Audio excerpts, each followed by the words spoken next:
तो अपार शुद्ध परमात्मा मीच असे माझे अपार स्वरूप समुद्रावरती जणू तरंग ब्रह्मा विष्णू महेश गणपती सूर्य चंद्र वरुण यमनिरती देवी कुबेर जैसेची जो सर्वज्ञानी दयाघन मुनी हृदय जाते करती ध्यान त्याची बुद्धी उपाधी करुण मिथ्या भान मदती मागे होतसे ज्याच्या अज्ञानी वासे जगत जसा दोरीवरील सर्प दिसत परी दोरी ठाईना सर्प जगत ते स्वतंत्राने स्वयं ब्रह्म मीच असे पुण्य पुरुषी सदैव निष्काम बोध प्राप्ती करणे भजावा राम तो मीच आहे आत्मा प्रकाम तरी नमन कोणा करावे ज्ञान.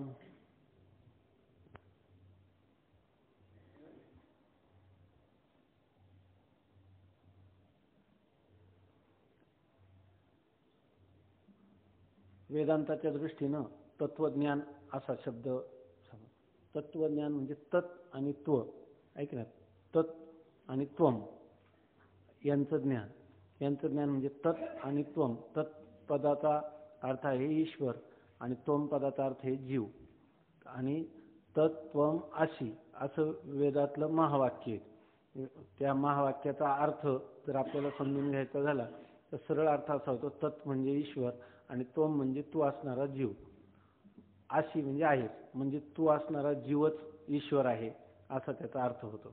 म्हणून आपल्याला तत्वम पदार्थाचा आपलं तत् आणि त्वम पदाचा जो वाच्यार्थ आहे त्याचा आपण श्रवण केलं की श्रवण केल्यानंतर असं वाटतं की जीव हा अल्पज्ञानी अल्पशक्तिमान आहे, ईश्वर हा सर्वज्ञानी सर्वशक्तिमान आहे आणि वेद तर सांगतो की जीवच ईश्वर आहे.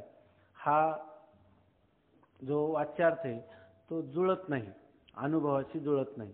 ज्या वेळेला एखाद्या मनुष्याने विधान केलं आणि ते अनुभवाशी जुळत नसेल तर अशा वेळेला त्या अनुभवाच्या विरुद्ध जो अर्थ असतो तर त्या वाक्याच्या शब्दाचा अर्थ निराळा करून त्याला लक्षणा म्हणतात. निराळ्या पद्धतीने करून त्याचा अर्थ समजावून द्यावा लागतो तर त्याला म्हणतात लक्षणा.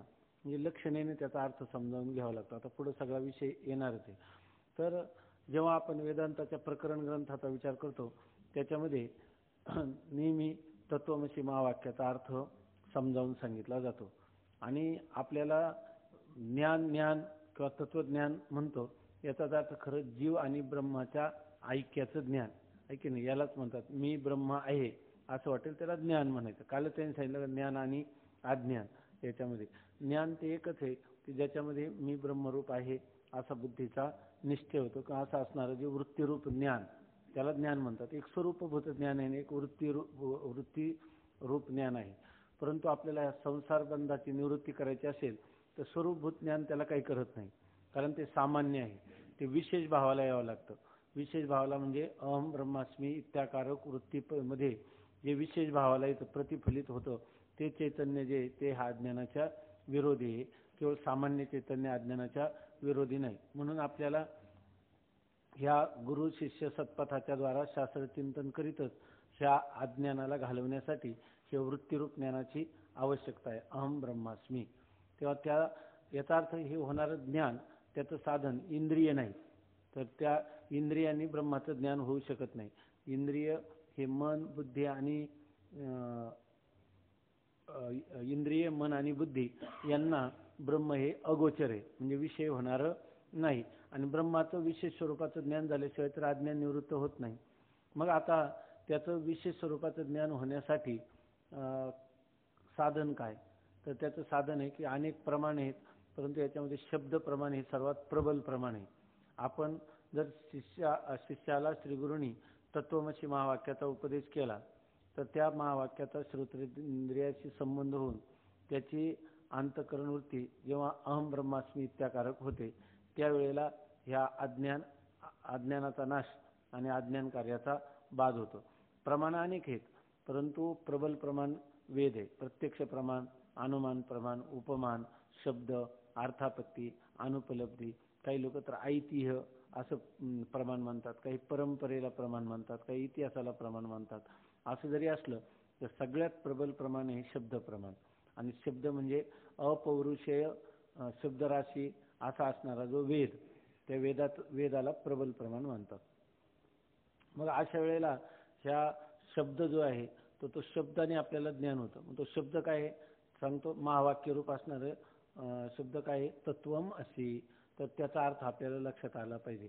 कारण का, त्याच्या अगोदर जेव्हा आपण व्यवहारातही बोलतो त्यावेळेला बऱ्याच वेळेला व्यवहारात एखाद्या माणसाचं जे वाक्य आहे त्या वाक्याचा आपल्याला सरळ सरळ जर त्या पदांचा अर्थ घेतला तर बोध होत नाही. अशा वेळेला दुसऱ्या प्रकाराने त्याचा अर्थ करावा लागतो, त्याला लक्षण असं म्हणतात. म्हणजे व्यावहारिक दृष्टीनेही आपण जसे तसे शब्दाचाच अर्थ घेतो असं नाही. याच्यामध्ये आता जर पाठ चालू असला आणि पाठ चालू असताना आपला वेळ आहे 8:30 ते 9:30 आणि 10 वाजले, ऐक ना, 10 वाजले तर नुसतं घड्याळाकडे पाहिलं तर त्याच्या घड्याळाकडे पाहिलं, बोलले नाही तरी सुद्धा संकेत होतो की आता वेळ संपलेला आहे. किंवा एखादा मध्येच उठून म्हटलं, आता किंवा शेजाऱ्याला म्हटलं 10 वाजले, 10 वाजले याचा अर्थ काय, वक्त्याकडे पाहून 10 वाजले याचा अर्थ तुमचा टाइम संपलेला आहे, बंद करा. शब्द 10 वाजले या शब्दावरून कळत नाही पाठ बंद करा, पण 10 वाजले शब्दाचा अर्थ झाला की नाही पाठ बंद करा. हा अर्थ कसा झाला याच्यामध्ये, तर हा काही वाच्यार्थाने काही याचा बोध होत नाही, ऐके नाही. अशा वेळेला त्याला व्यंजना म्हणतात किंवा त्याला ध्वन्यर्थ म्हणतात. कोणता अर्थ, ध्वन्यर्थ. आता या पाठ बंद करा शब्द आहेत 10 वाजले आणि अर्थ काय आहे त्याचा, पाठ बंद करा. हा तुम्हाला कसा कळला, तर हा अर्थ कळला ध्वन्यर्थाने कळला किंवा त्याच्यामध्ये काही वेळेला व्यंजन आहे. आपण एखाद्याला म्हणतो तुम्ही मोठे शहाणे आणि त्याला मोठा राग येतो, कारण शहाणे शब्दाचा अर्थ काय, राग येणं स्तुतीवाचक आहे, परंतु अर्थ तसा झाला नाही. व्यवहारात आपण जसं बोली भाषेत आहे तसंच वेदांतामध्ये देखील समजून घ्यावं लागतं की तू ब्रह्म आहेस असं म्हटल्यावर आपल्याला सकाळची कोणती भाजी खाल्ली हे लक्षात नाही, हा असं अल्पज्ञ आपण, आणि म्हणता की तुम्ही सर्वज्ञ असणारा ईश्वर आणि तुम्ही एक आहे, हे कसं या अनुभवाची जुळत नाही अर्थ. मग अशा वेळेला ते शब्द जो आहे त्या शब्दाच्या प्रयोगाचा कधी व्यंजन आहे, कधी वाच्यार्थ आहे, कधी लक्षार्थ आहे, कधी ध्वन्यर्थ आहे. अशा प्रकारे हा विषय ज्ञानेश्वरीमध्ये जास्त, पण इथं आपल्याला फक्त वाच्यार्थ आणि लक्षार्थ एवढ्याच पुरता विचार करायचा, कारण बाकीचे जे अर्थ आहेत त्यांचा वेदांतामध्ये काही संबंध येत नाही. इथं फक्त वाच्यार्थ आणि लक्षार्थ. तर तत्पदाचा वाच्यार्थ, त्वम पदाचा वाच्यार्थ, तत्पदाचा लक्षार्थ आणि त्वम पदाचा लक्षार्थ. वाच्यार्थात ऐक्य नाही, लक्षार्थात ऐक्य. विषय होऊन गेलेला आहे, परंतु याचं पुन्हा थोडं चिंतन ते सांगतात. आता लक्षणेचे प्रकार. तत्वमस्यादी महावाक्यांचा जीव ब्रह्मैक्य असा अर्थ आहे. तर महावाक्य 4 आहेत.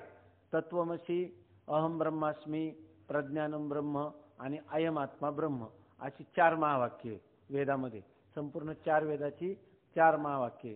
त्याच्यापैकी नेहमी विचारात आपण जेव्हा करतो वेदांत विचारात, तर तत्वमसी महावाक्य वास्तविक कोणतंही घेतलं, अयम आत्मा ब्रह्मचाही तोच अर्थ आहे, तत्वमसीचाही तोच अर्थ आहे, अहम ब्रह्मास्मीचाही तोच अर्थ आहे आणि प्रज्ञानम ब्रह्मचाही तोच अर्थ आहे. परंतु तत्वमस्यादी महावाक्यांचा, म्हणजे तत्वमसी आहे आधी ज्याच्या आणि पुढची 3 महावाक्य आहे की नाही, या सर्व महावाक्यांचा जीव ब्रह्मैक्य असा अर्थ आहे. त्याचा अर्थ काय, जीव आणि ब्रह्माची एकता आहे, जीव हा ब्रह्मरूप आहे असा महावाक्याचा अर्थ आहे. केवळ शब्दार्थावरून उत्पन्न होणारा वाक्यार्थ जेव्हा अनुभवाशी विरुद्ध असतो तेव्हा वाक्यातील पदाचा अर्थ निराळा करून अनुभवाशी जुळेल असा घ्यावा लागतो. शब्दार्थावरून उत्पन्न होणारा वाक्यार्थ म्हणजे प्रत्येक शब्द, त्या शब्दाचा अर्थ आणि अनेक शब्द मिळून झालेलं जे वाक्य, तर केवळ शब्दार्थावरून जर घेतलं, संपूर्ण वाक्य समोर ठेवलं आणि प्रत्येक शब्द आणि त्या शब्दाच्या अर्थावरून वाक्याचा अर्थ जर करायला गेलं तर तो अनुभवाशी जुळत नाही. आणि अशा वेळेला मग अर्थ काय, कोणती अनुभवाचा आपलाप करता येत नाही. तुम्ही जरी काही म्हटले तर अनुभवाशी जुळेल असाच अर्थ घ्यावा लागतो. उदाहरणार्थ कोणी सांगितलं अग्निना सिंचती, अग्नीच्या द्वारा ह्या घरामध्ये सिंचन केलं जातं, अग्नी शिंपडला जातो आणि घर ओलं केलं जातं, अग्निना सिंचती. तर आपल्याला हा वाक्याचा पदाचा अर्थ काय, अग्निना म्हणजे अग्नीच्या द्वारा, सिंचती म्हणजे सिंचन केलं जातं, शिंपडलं जातं पाणी. तर आपण लगेच अर्थ कळला नाही, काला शब्दाचा अर्थ आपल्याला कळला, पण अनुभवाची जुळतो का? हा जर जलेनं सिंचती म्हटलं असतं तर आम्हाला कळलं असतं पाण्याने सिंचन करतो, परंतु शब्दाचा अर्थ कळला की नाही. पण शब्दावरून जेव्हा वाक्याचा अर्थ केला तो अनुभवाशी जुळत नाही. मग अशा वेळेला अनुभवाशी जुळेल असा अर्थ घ्यावा लागतो आणि आपण व्यवहारात घेतोच की नाही याच्यामध्ये. तसं सांगतात. तसं इथं तत्वमसी महावाक्य सांगितलं, तू ब्रह्म आहेस, पण ब्रह्म आहे असंग निर्विकार आहे की नाही, ते सर्वज्ञ सर्व शक्तिमान नित्य आणि सर्वज्ञ असा असणार, आणि मी अल्पज्ञानी अल्पशक्तिमान. शब्दाचा अर्थ कळला का? तत्त्वम अशी, ते तू आहेस असं जरी कळला तर अनुभवाशी जुळतो का? नाही. मग आणि शब्द वाक्याचा अर्थ तर कळला पाहिजे, आणि तो कसा कळला पाहिजे? अनुभवाशी जुळेल असा कळला पाहिजे. म्हणजे आपल्याला तशा प्रकारच्या अर्थाचं ग्रहण करावं लागतं. केवळ शब्दार्थावरून उत्पन्न होणारा वाक्यार्थ जेव्हा अनुभवाशी विरुद्ध असतो तेव्हा वाक्यातील पदांचा अर्थ निराळा करून अनुभवाशी जुळेल असा घ्यावा लागतो. तो शब्दाच्या ज्या वृत्तीवरून घेतात त्या वृत्तीस लक्षणा म्हणतात. आणि तो अनुभव जर आपल्या अनुभवाशी जुळेल असा अर्थ घेतो. म्हणजे गंगेवर गवळीवाडा आहे, गंगेवर गवळीवाडा आहे. आता गंगेचा प्रवाह आणि त्याच्यामध्ये गवळीवाडा कसा राहील? ऐक ना, अनुभवाशी जुळत नाही. मग अशा वेळेला आपण काय करतो? त्या गंगेवर नाही, गंगेचा तीर म्हणजे गंगेच्या संबंधी असणारं जे तीर, गंगेवर प्रवाहावर गवळीवाडा आणणं शक्य नाही. याचा अर्थ गंगेच्या प्रवाहाशी संबंधित असं जे तीर आहे त्या तीरावर गवळीवाडा आहे असा अर्थ आपण घेतो की नाही? तसं सगळ्या ठिकाणी ज्या वेळेला अनुभवाचे अर्थ जुळत नाही, तीरावर गवळीवाडा म्हटलं की अनुभवाशी जुळतो. आणि मग आपण काय करतो की त्या पदाचा संबंध, गंगा ह्या पदाचा संबंध कुठे घेतो? तीराशी. त्याला वृत्ती म्हणतात.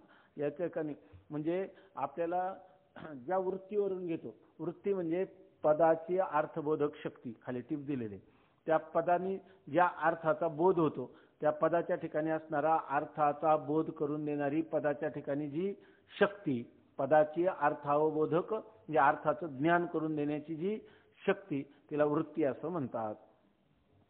इथं सांगतात तो शब्दाच्या ज्या वृत्तीवरून घेतात, तो म्हणजे काय? त्या पदाचा तो अर्थ आहे की नाही? कसा अर्थ? अनुभवाशी जुळेल अशा पदाचा तो अर्थ शब्दाच्या ज्या वृत्तीवरून घेतात. शब्दाची वृत्ती म्हणजे काय? शब्दाच्या ठिकाणी असणारी म्हणजे पदाच्या ठिकाणी असणारी अर्थाचा बोध करून देणारी जी शक्ती, त्याला म्हणायचं वृत्ती. वृत्ती या शब्दाचा अर्थ काय घ्यायचा? ज्या वृत्तीवरून म्हणजे पदाच्या ठिकाणी असणाऱ्या अर्थावबोधक शक्तीवरून घेतला जातो त्या वृत्तीस लक्षणा असे म्हणतात. त्या वृत्तीला काय म्हणतात? लक्षणा. आपण जो शब्द योजला आणि त्या शब्दाची वृत्ती म्हणजे त्या शब्दाची अर्थावबोधक शक्ती, आणि तिच्यावरून त्या अर्थाचं काय केलं जातं? आपल्याला ग्रहण केलं जातं. त्याला काय म्हणतात? लक्षणा असं म्हणतात. लक्षणा पदाची व्याख्या करतात. आता ह्या लक्षणेचे प्रकार आहेत. जहत लक्षणा, अजहत, जहदजहत किंवा भागत्याग अशी 3 प्रकारची लक्षणं आहेत. आता या ठिकाणी हे संस्कृत शब्द आहेत पारिभाषिक.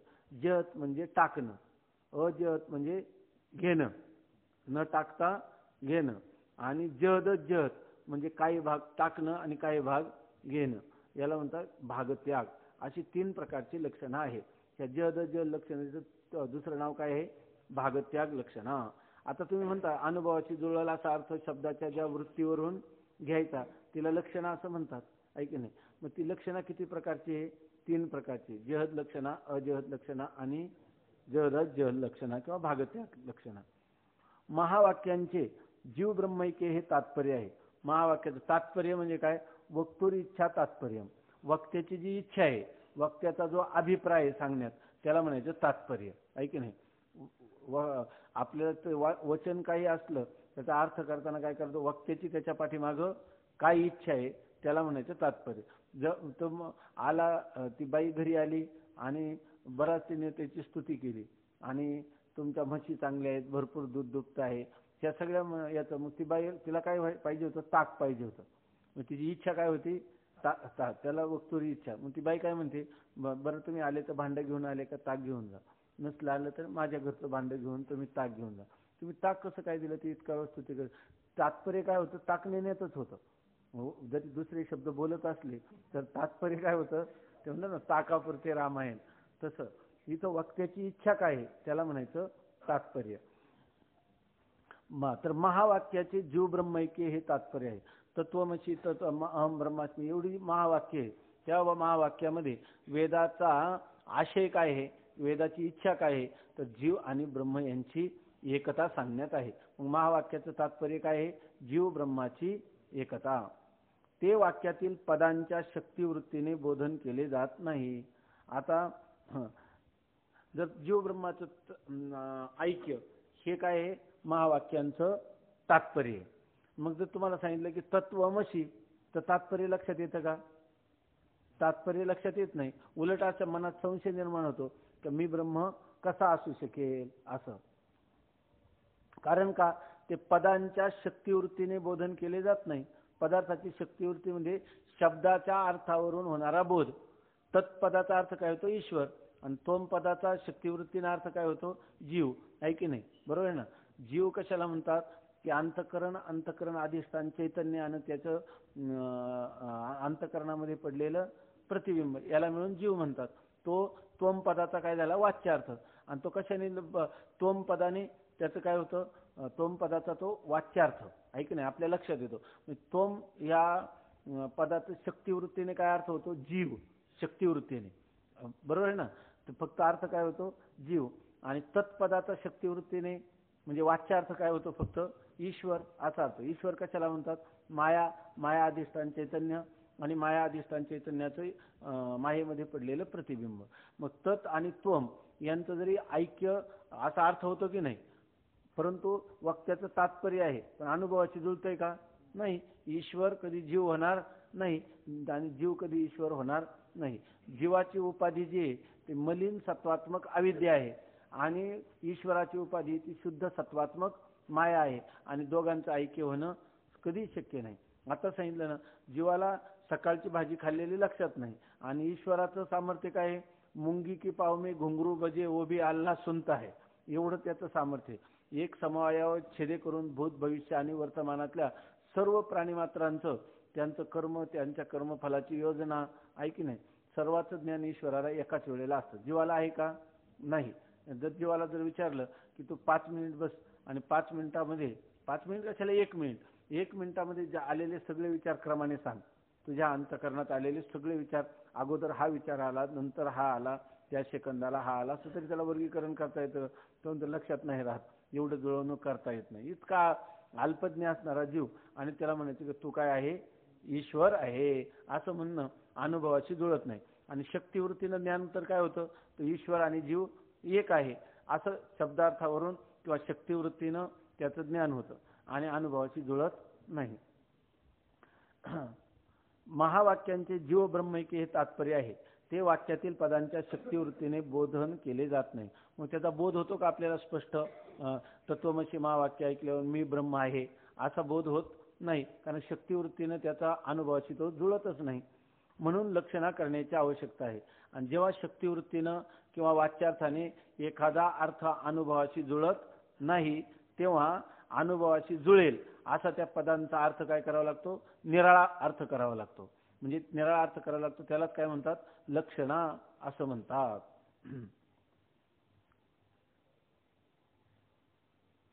म्हणून लक्षणा करण्याची आवश्यकता आहे. मग आता तत्वमसी महावाक्य ऐकलं तर त्याचं शक्तिवृत्तीनं ज्ञान होतं नाही. मग ज्या शब्दाच्या ज्या वृत्तीनं ज्ञान होतं त्याला काय म्हणतात? लक्षणा. म्हणजे याचा अर्थ आता काय करावं लागेल? शक्तिवृत्तीनं त्या वाक्याचा अर्थबोध होत नाही. अर्थबोध होत नाही म्हणजे जरी अर्थबोध झाला तरी सुद्धा अनुभवाशी जुळत नाही. मग अनुभवाशी जुळेला असा अर्थ घ्यायचा म्हणजे शक्तिवृत्ती उपयोगाची आहे का? नाही. मग ज्या वृत्तीवरून घ्यायचा ती वृत्ती कोणती? लक्षणावृत्ती. मग लक्षणावृत्तीनं त्याचा अर्थ अनुभवाशी जुळेल अशा प्रकाराने ग्रहण करावा. बरं, ही पद्धत कुठे आहे? व्यवहारात ही पद्धत आहे.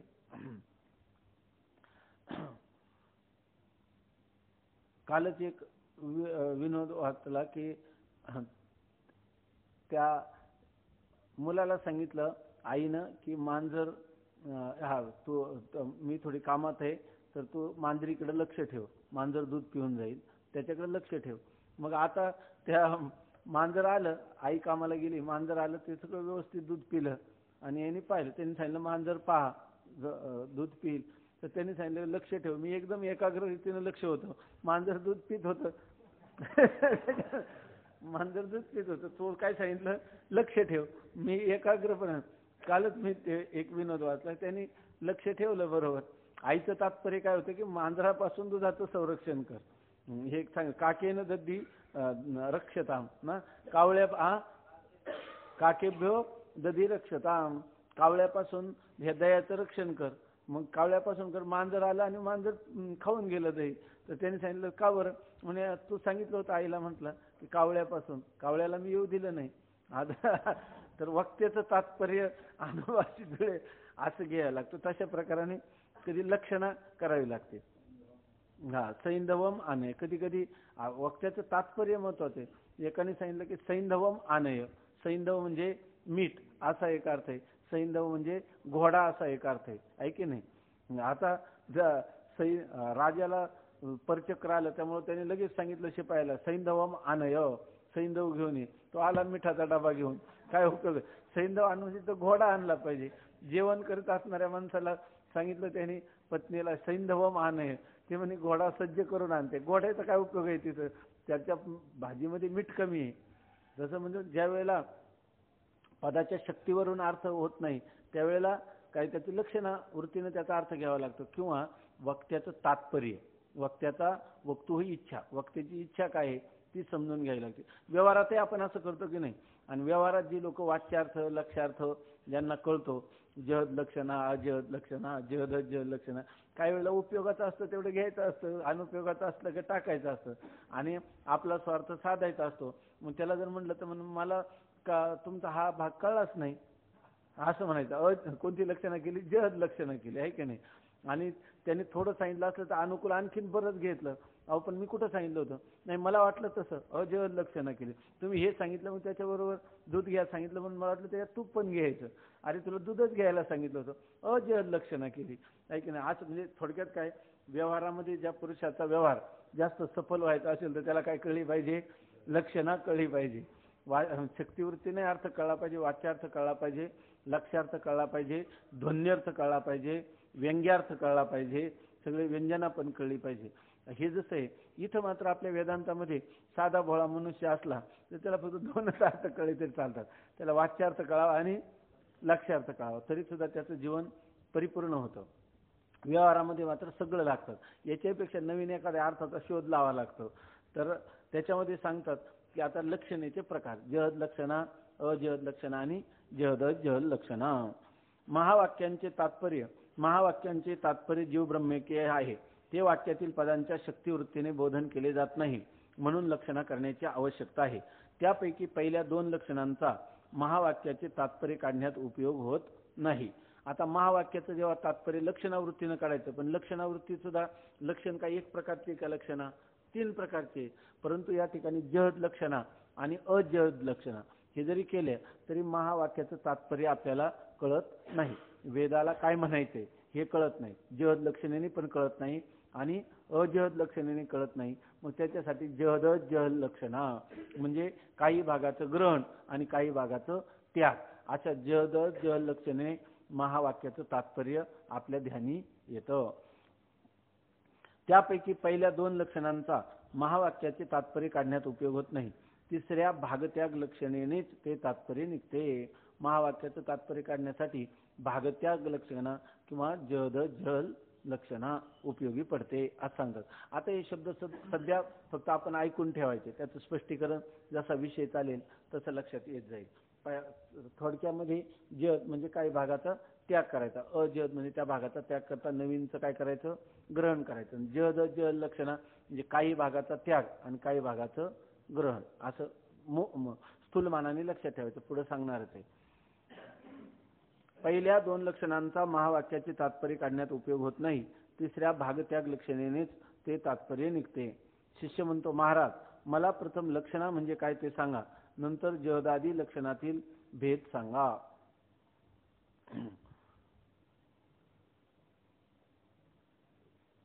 तो म्हणतो तुम्ही लक्षणेने अर्थ होतो असं सांगता आणि परंतु त्या लक्षणेचे तीन प्रकारही सांगितलं, पण नेमकं लक्षणा म्हणजे काय याचं लक्षण करून सांगा, लक्षणाची काय व्याख्या आहे ती मला सांगा असं तो म्हणतो. आणि नंतर मग जहद लक्षणा काय, अजहद लक्षणा काय, भागत्याग लक्षणा काय याचा अर्थ मला स्पष्ट करून सांगा असं म्हणतो. पदाच्या शक्तिवृत्तीचे वर्णन. आता प्रत्येक पदाच्या ठिकाणी असणारी जी शक्तिवृत्ती आहे ती शक्तिवृत्ती म्हणजे काय ते सांगतात. श्री गुरु म्हणतात, घटपटादी जी पदे आहेत त्यांच्या ठिकाणी दोन वृत्ती असतात, एक शक्तिवृत्ती आणि दुसरी लक्षणावृत्ती. लक्षणावृत्ती समजण्यास प्रथम शक्तिवृत्तीचे स्वरूप समजणे आवश्यक आहे. म्हणून प्रथम शक्तिवृत्ती सांगतो. हे शब्दशक्तीचे प्रकरण सूक्ष्म आहे म्हणून एकाग्र चित्ताने ऐक. आता श्री गुरु त्याला सांगतात कोणते आपल्याला काय करायचे, पद उच्चारण झालं की त्या प्रत्येक पदाचा जो अर्थ आहे तो अर्थ जाणायचा. नंतर त्या सगळ्या पदांचं एकत्रीकरण करून झालेलं जे वाक्य आहे त्या वाक्याचा अर्थ, प्रत्येक पदाचा दुसऱ्या पदाशी असणारा संबंध, याच्यावरून त्या वक्त्याला काय म्हणायचं हे सर्व जाणायचं आहे की नाही. अशी पद्धतच आहे. व्यवहारही तसाच होतो. तर ते कसं होतं ते सांगतं. वास्तविक ज्याला हे शक्तिवृत्ती माहीत नाही याला शक्तिवृत्ती म्हणतात, याला लक्षणावृत्ती म्हणतात, याला जड लक्षणा म्हणतात. हे माहीत जरी नसलं तरी आपला व्यवहार मात्र तसाच चालूच आहे सगळ्याला. फक्त आता त्या व्यवहाराचं स्पष्टीकरण एक परिभाषा सांगून आपल्याला करतात एवढंच आहे. आपल्याला वाटतं हा विषय फार अवघड आहे. हा विषय आपल्या दैनंदिन जीवनात घडतो, फक्त आपण बघायचं त्याला कसा घडतो ते बघायचं, म्हणजे मग आपल्याला ती परिभाषा लक्षात येते. आता श्रीगुरु सांगतात घटपटादी जी पदे आहेत, घट पट ही पदे आहेत की नाही, अक्षर काय दोन किंवा अधिक अक्षर एकत्र मिळून काय होतं, पद होतं ना, बरोबर आहे ना. तर किंवा शब्द म्हणतात त्याला. तर इथं घट असं पद आहे, पट असं पद आहे. तर घट पटादी जी पदे आहेत त्यांच्या ठिकाणी दोन वृत्ती असतात. म्हणजे घट पट ही पदे त्यांच्या ठिकाणी दोन वृत्ती. वृत्ती परिभाषा आपल्याला लगेच दोन वृत्ती असतात म्हणजे काय, वृत्ती शब्दाचाच अर्थ त्यांनी दिला काय, पदाच्या ठिकाणी असणारी जी अर्थावबोधक शक्ती तिला म्हणायचं वृत्ती. म्हणजे घट या पदामध्ये एक शक्ती आहे, कोणती, अर्थाचा बोध करणारी. घट म्हटलं की आपल्याला लगेच विणलेलं वस्त्र डोळ्यापुढे येतं आहे की नाही. तसं नाही येत आपल्याला. घट म्हटलं की काय होतं, कंबू ग्रीवादिमान मातीचं बनलेलं एखादं भांड, बारीक गळ्याचं असणारं भांड, असा अर्थ येतो की नाही. मग तो कशाने आपल्याला बोध झाला, तो त्या पदाच्या ठिकाणी असणाऱ्या वृत्तीनं आहे की नाही. त्या पदाच्या ठिकाणी असणारी जी वृत्ती, वृत्ती म्हणजे अर्थाचं ज्ञान करून देणारी पदाच्या ठिकाणी असणारी शक्ती. घट पदाचं उच्चारण केलं की आपल्याबरोबर काय येतं, त्या बारीक गळ्याचं असणारं मातीचं भांड असं येतं. मग त्याला काय म्हणते, त्या घट पदाच्या ठिकाणी वृत्ती आहे की, ती घट पदाची काय आहे, वृत्ती. घटपटादी जी पदे आहेत त्यांच्या ठिकाणी दोन वृत्ती असतात. तर आता ती वृत्ती झाली की अर्थावबोधक शक्ती, परंतु ती दोन प्रकारची पुन्हा, म्हणजे त्या वृत्ती दोन प्रकारची. दोन प्रकारची कोणती, एक शक्तिवृत्ती आणि दुसरी लक्षणावृत्ती. पहिल्यांदा वृत्ती लक्षात घ्यायचो. वृत्ती शब्दाचा अर्थ आहे त्या पदाच्या ठिकाणी असणारी अर्थाचं ज्ञान करून देण्याची शक्ती. आणि ती शक्ती पुन्हा किती प्रकारची, दोन प्रकारची, त्याला वृत्ती असं म्हणतात. अर्थावबोधक शक्तीला नाव काय दिलं, वृत्ती. आणि ती वृत्ती दोन प्रकारची, एक आहे शक्तिवृत्ती आणि दुसरी आहे लक्षणावृत्ती. लक्षणावृत्ती समजण्यात प्रथम शक्तिवृत्तीचे स्वरूप समजणे आवश्यक आहे. जर तुम्हाला लक्षणावृत्ती समजायची असेल तर अगोदर काय कळली पाहिजे, शक्तिवृत्ती. शक्तिवृत्ती कळल्याशिवाय लक्षणावृत्ती, कारण शक्तिवृत्तीनं जेव्हा आपल्याला बोध होत नाही तेव्हा लक्षणं करायची असते. मग त्याच्या अगोदर शक्तिवृत्तीच कळली पाहिजे ना. मग शक्तिवृत्ती अगोदर कळली, नंतर मग लक्षणावृत्ती सांगतात. आता त्यांनी एक सूचना केली ग्रंथकारांनी, म्हणून प्रथम शक्तिवृत्ती सांगतो. हे शब्दशक्तीचे प्रकरण सूक्ष्म आहे म्हणून एकाग्र चित्ताने ऐक. त्यांनी अगोदरच जाणीव केली, वास्तविक हे प्रकरण समजत नाही असं किंवा लवकर लक्षात येणार नाही, आणि एका लक्षात येणार नाही तर लक्षात येण्यासाठी उपाय काय आहे, तरी अवधान एक वेळे दिजे मग सर्व सुखाची पात्र होईजे. हे प्रतिज्ञोत्तर माझे उघड आहे का. जर याचा अर्थ हा जर विषय झाला आणि नंतर ते महाराज आता गेले, ते काय त्यांना आज कुठं जायचं, ते म्हणत असं मला विषय कळला नाही, तर ऐके ना, विषय कळला नाही तर याचं कारण काय याचा शोध घेतला पाहिजे ना. तर यांनी सांगितलं की हा विषय सूक्ष्म आहे, परंतु हा एकाग्र चित्ताने ऐकला तर विषय कळेल. एकाग्र म्हणजे एकच आहे टोक ज्याला, अग्र म्हणजे अशा जर आपण अंतःकरणाची वृत्ती केली तर विषय समजायला अवघड नाही. पाठ झाल्यानंतर कळला नाही तर त्याला काय पुन्हा विषय सांगायचा का, त्याला म्हणायचं चित्ताची एकाग्रता नव्हती, फलबल कल्पे, ऐके नाही.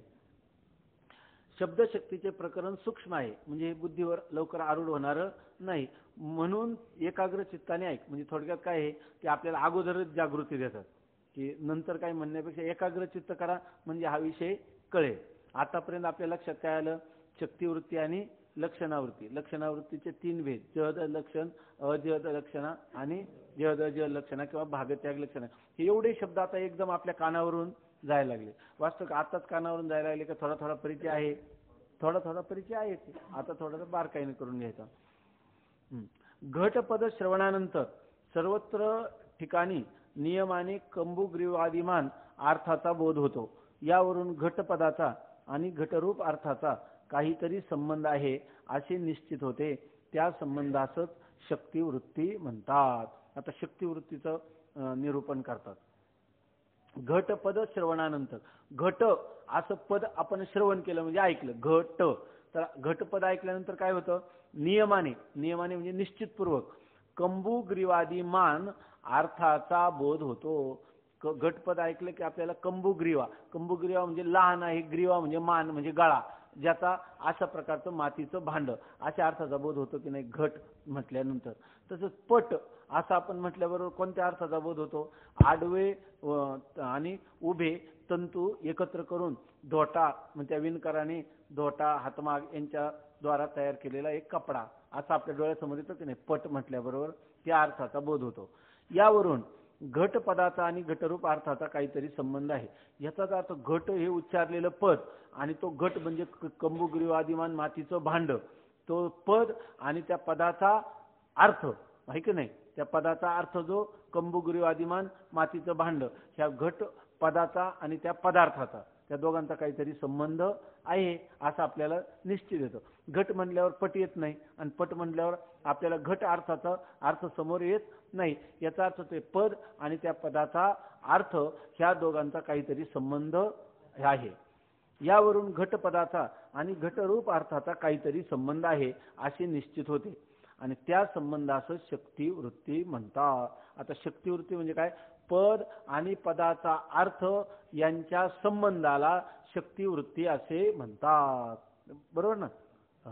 पद आणि पदाचा अर्थ म्हणजे घट पद आणि कंबुग्रीवादिमान भांड, मातीचं भांड, ह्या दोघांचा जो संबंध त्याला काय म्हणायचं? पद आणि पदार्थाचा संबंध, याला म्हणायचं शक्तिवृत्ती. यावरून घटपदाचा आणि घटरूप अर्थाचा काहीतरी संबंध आहे असे निश्चित होते आणि त्या संबंधास शक्तिवृत्ती म्हणतात. नैयायिकांचे मतात घटपद श्रवणाने श्रोत्यास कंबुग्रीवादिमान अर्थाचे ज्ञान व्हावे अशी ईश्वराची इच्छा आहे आणि ती ईश्वरेच्छा शक्ती आहे.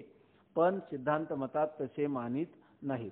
आता हे जे नैयायिक लोक आहे ना, त्यांना जर विचारलं, आता आपण काय म्हणतो, घट पद आणि कंबुग्रीवादिमान जो मातीचं भांड, या दोघांमध्ये असणारा जो संबंध, त्या संबंधाला शक्तिवृत्ती असं म्हणतात. आणि हे घट पदाने काय होतं, त्या घट पदाच्या ठिकाणी असणारी जी शक्तिवृत्ती, त्याने ते आपल्याला कंबुग्रीवादिमान पदार्थाचं ज्ञान होतं, कारण त्या दोघांचा काय आहे? संबंध आहे असा. आणि त्या संबंधाला काय म्हणतात? शक्तिवृत्ती. घटपदाने जे कंबुग्रीवादिमान मातीच्या भांड्याचं ज्ञान होतं ते कशाने होतं? शक्तिवृत्तीने होतं असं आपण मानतो. परंतु हे जे नैयायिक आहे न्यायशास्त्र, तर त्या न्यायशास्त्रामध्ये ते म्हणतात की त्यांना जर विचारलं घटपदाच्या उच्चारणाने आपल्याला काय होतं? कंबुग्रीवादिमान मृत्तिकेच्या भांड्याचं जे ज्ञान होतं याचं कारण काय आहे की नाही? तर याचं कारण शक्तिवृत्तीने, ते शक्तिवृत्ती मानत नाही. ते म्हणतात, तुम्हाला सांगतो, नैयायिकाचे मतात घटपद श्रवणाने श्रोत्यास कंबुग्रीवादिमान अर्थाचे ज्ञान व्हावे अशी ईश्वराची इच्छा आहे. हे जे घडतं ना, घटपदाचं श्रवण केलं की आपल्याला कंबुग्रीवादिमान अर्थात अर्थ जो समोर येतो तो त्या पदार्थाच्या ठिकाणच्या असणाऱ्या शक्तिवृत्तीने नाही, तर तो कशाने येतो? असं घट म्हटलं की मातीच्या भांड्याचं ज्ञान व्हावं, पट म्हटलं की वस्त्राचं ज्ञान व्हावं, अशी कोणाची आहे? ईश्वराची इच्छा आहे. आणि ते म्हणतात की ईश्वराची इच्छा आहे आणि ईश्वराची इच्छा हीच त्या शब्दाची शक्ती आहे. घटपदाच्या ठिकाणी असणारे कंबुग्रीवादिमान अर्थाचं ज्ञान व्हावं अशी ईश्वराची असणारी इच्छा, तीच त्या शब्दाच्या ठिकाणी शक्ती आहे. त्याच्या ठिकाणी शक्तिवृत्ती किंवा त्या संबंधाचं ज्ञान हे काही ते मानायला तयार नाही. ईश्वरी इच्छा हीच त्या शब्दाची काय आहे? शक्ती आहे. अस्मात् पदात अयम अर्थ बोधव्या, ह्या पदापासून आमकाच अर्थ बोध व्हावा इति ईश्वरी इच्छा, ह्या प्रकारची काय आहे? ईश्वरी इच्छा आहे. दुसरं काही कारण नाही. कोणत्याही पदाने कोणता अर्थ समोर येत नाही. का येत नाही? तर तशा प्रकारची ईश्वरी इच्छा नाही. मग ईश्वरी इच्छा काय आहे? अस्मात् पदात अयम अर्थ हा बोधव्या, आमच्या घट ऐकलं का हाच अर्थ व्हावा, पट ऐकलं की तोच अर्थ बोध व्हावा, अशी ईश्वरी इच्छा हीच त्या शब्दाच्या ठिकाणी असणारी शक्ती आहे असं ते म्हणतात. ती ईश्वरेच्छा शब्दाची शक्ती आहे, पण सिद्धांत मतात तसे मानित नाही. सिद्धांत म्हणजे वेदांत मतामध्ये ईश्वरेच्छा ही शब्दाची शक्ती असं म्हणत नाही. मग सिद्धांत मतात काय सांगतात? घटपद श्रवण करत्यास कलशरूप अर्थाचे ज्ञान करून देण्याचे जे घटपदात सामर्थ्य आहे तीच पदाचे ठिकाणी शक्ती आहे. ईश्वरेच्छा ही शक्ती नाही. घटपद श्रवण करत्यास म्हणजे घट या पदाचा एकाने उच्चार केला आणि श्रवण करता म्हणजे श्रोता, त्यांनी जर घटपदाचं उच्चारण घटपद उच्चारलेलं जर त्या शब्दांचा त्याच्या श्रोत्राशी संबंध झाला म्हणजे घटपद उच्चारानंतर घटपदाचं श्रवण करत्याला कलशरूप अर्थाचे ज्ञान करून देण्याचे, त्याला काय होतं? कलशरूप अर्थाचं काय होतं? घटपद श्रवण करण्याला काय होतं? कलशरूप अर्थाचं ज्ञान होतं. पण ते जे ज्ञान होतं ते घटपदा श्रवण करत्यास कलशरूप अर्थाचे ज्ञान करून देण्याचे जे घटपदात सामर्थ्य आहे. घटपदाच्या ठिकाणी असं सामर्थ्य आहे की घटपदाचं उच्चारण केलं आणि ते श्रोत्याने ऐकलं की त्याला कलशरूप अर्थाचं ज्ञान व्हावं अशी त्या घट या पदाच्या ठिकाणीच काय आहे? सामर्थ्य आहे. तीच पदाच्या ठिकाणी शक्ती आहे. त्यालाच काय म्हणजे त्या पदाच्या ठिकाणी शक्ती. घट पदाचं श्रोत्याने श्रवण केलं की त्याला कलशरूप अर्थाचं ज्ञान व्हावं असे त्या पदाच्या ठिकाणी जे सामर्थ्य आहे तीच त्या पदाची काय आहे? शक्ती आहे. ईश्वरेच्छा ही शक्ती नाही असं सिद्धांती म्हणतात. याचप्रमाणे सर्व पदांच्या ठिकाणी आपापल्या अर्थाचे ज्ञान करून देण्याची शक्ती आहे. आणि कोणतंही पद म्हटलं, समजा ब्रह्म, जगत, काही जीव, असं कोणतंही पद गेलं की त्या पदाच्या ठिकाणी काय आहे? आपापल्या अर्थाचं ज्ञान करून देण्याची शक्ती त्या पदाच्या ठिकाणी आहे असं सिद्धांती मानतात. शक्तीचं सामर्थ्य, बल, जोर असेही म्हणतात. वेदांत श्रवण फलीभूत होण्यासाठी काय आहे? स्वामी महाराज नेहमी सांगायचे, शब्दाची शक्ती कळली पाहिजे, आहे की नाही? शब्दाची जर शक्ती कळली नाही, आहे की नाही, तर त्या पुरुषाला काय होत नाही? बोध होत नाही. जर एखाद्या माणसाला घट आण म्हटलं आणि घट पदाची शक्तीच कळली नसते, घट पदाच्या ठिकाणी त्या अर्थाचं ज्ञान करून देण्याचं जे सामर्थ्य आहे ते जर त्याच्या लक्षात आलं नसेल तर तो घट आणील का? आणणार नाही. तो एकदम प्रश्नार्थक मुद्रेने तरी पाहिल, आहे की नाही, किंवा कळलं नाही तरी म्हणेल, किंवा घटाच्या ऐवजी पट तरी आणेल. म्हणजे शब्दशक्ती कळली पाहिजे. तसं वेदांतामध्ये जीव काय, ईश्वर काय, ब्रह्म काय, या सगळ्या शब्दाची शक्ती कळली पाहिजे. आणि त्या पदाच्याच ठिकाणी हे सामर्थ्य आपापल्या अर्थाचं ज्ञान करून देण्याचं, त्याला तीच काय त्या पदाच्या ठिकाणी शक्ती. ते जे सामर्थ्य त्या सामर्थ्यालाच काय म्हणतात? शक्ती. पुढे असं सांगतात, शक्तीचं सामर्थ्य, बल, जोर असे म्हणतात. त्या माणसाच्या ठिकाणी जोर नाही, त्या माणसाच्या ठिकाणी सामर्थ्य नाही, त्याच्यात काही बळ नाही, त्याच्यात काही शक्ती नाही. म्हणजे शक्ती, सामर्थ्य, बल, जोर हे सगळे एकार्थवाची शब्द आहेत. जसे अग्नीच्या ठिकाणी दाह करण्याचे, जलाच्या ठिकाणी ओले करण्याचे, तसे सर्व पदार्थामध्ये आपापले कार्य करण्याचे जे सामर्थ्य आहे त्या सामर्थ्यासच वेदांतात शक्ती म्हणतात. वेदांतामध्ये शक्ती म्हणजे काय? त्या पदार्थाच्या ठिकाणी असणारं सामर्थ्य. जसं अग्नी आहे, त्याच्या ठिकाणी दाहक शक्ती, जाळण्याची शक्ती अग्नीच्या ठिकाणी, किंवा पाण्याच्या ठिकाणी क्लेदन, ओलं करण्याची शक्ती. तसं प्रत्येक पदार्थाची आपल्या शक्ती आहे आणि त्याच्या ठिकाणी असणारं जे सामर्थ्य त्यालाच काय म्हणतात? वेदांत मतामध्ये शक्ती असं म्हणतात. आता शक्तीविषयी नैयायिकांचे मत व त्याचे खंडन. आता तो शिष्य जो आहे ना, त्यांनी काय सांगितले? पदाच्या ठिकाणी अमुक अर्थाचं ज्ञान व्हावं अशी काय आहे? ईश्वरेच्छा. आणि तीच ईश्वरेच्छा हीच त्या पदाची काय आहे? शक्ती आहे असं त्यांनी सांगितलं. आता शिष्य म्हणतो, महाराज, नैयायिकांनी ईश्वराची इच्छा जी शक्ती मानली आहे तशी शक्ती मानणे मला योग्य वाटते. कारण आपण म्हणता त्याप्रमाणे अग्नीच्या ठिकाणी अग्निस्वरूपाहून भिन्न दाहक शक्ती म्हणून काही निराळा पदार्थ दिसत नाही. संलग्न वस्तूचा वन्ही दाह करतो असे प्रत्यक्ष दिसत असता वन्हीच्या ठिकाणी अप्रसिद्ध दाहक शक्ती मानून तिच्या ठिकाणी दाह करण्याची कारणता मानण्याचा द्राविडी प्राणायाम कशाला?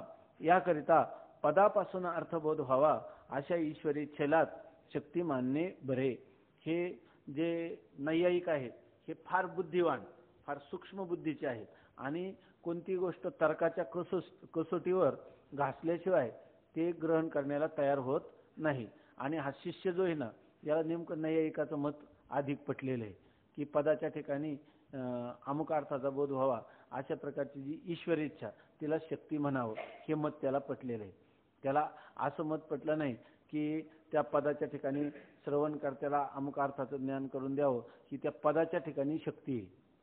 तो म्हणतो ईश्वरेच्छा ही त्या पदाच्या ठिकाणी शक्ती आहे. पदाच्याच ठिकाणी असं सामर्थ्य आहे की अमुक अर्थाचा बोध करून द्यावा, याला आम्ही काय म्हणतो?